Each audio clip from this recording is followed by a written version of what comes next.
અમદાવાદથી જ્યાં Gujarat યુનિવર્સિટીનું animation department ફરીવાર આવ્યું છે વિવાદમાં। ફી અને ફેકલ્ટી વિશે વિદ્યાર્થીઓને સુવિધા ન મળતો હોવાનો દાવો થઈ રહ્યો છે। અભ્યાસક્રમ પૂર્ણ ન થયો હોવા છતાં પરીક્ષાનું આયોજન કરી નખાયું હોવાનો આક્ષેપ છે।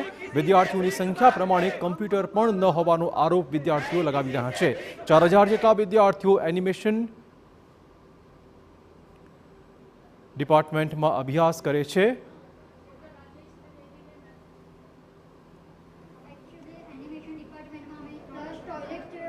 बिकॉज એ કહે છે કે અમારી હવે બધા કોર્સીસ ગવર્મેન્ટે લઈ લીધું છે એટલે અમારી ફી ઘટાડો, પણ ગવર્મેન્ટે લઈ લીધું છે એનો અર્થ એ હોય કે બધા ફેકલ્ટીની સેલેરી ગવર્મેન્ટ કરે છે, પણ આમાંથી એક પણ કોર્સ એવા નથી જે ગ્રાન્ટેડ કોર્સ હોય, બધા જ સેલ્ફ ફાઇનાન્સ કોર્સીસ છે। અને એ મેં એમને કીધું એ ખરું કે શું ફેર હોય છે ગવર્મેન્ટ કોર્સીસ અને સેલ્ફ ફાઇનાન્સ કોર્સીસમાં।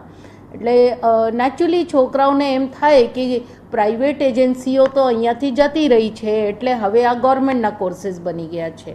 40,000 રૂપિયાથી બી વધારે 40,000 થી 80,000 રૂપિયા એક સેમની ફી છે, અને જેટલી ફી લે છે એ પ્રમાણે ના તો ફેકલ્ટી છે ના તો કોઈ ફેસિલિટી આપે છે। લેબમાં બેસવા દેતા નથી, ફ્લોર પર ઊભા રહીએ તો કે નીચે જાઓ, વારે વારે ફેલ કરવાની ધમકી આપે છે। પ્લસ બહાર જે જગ પડ્યા છે એકે જગ ભરેલા નથી, વોશરૂમ ક્લીન નથી, અને અમારી એક્ઝામ લે છે પણ કોર્સ પૂરો કરતા નથી, ફેકલ્ટી ભણાવવા નથી આવતી।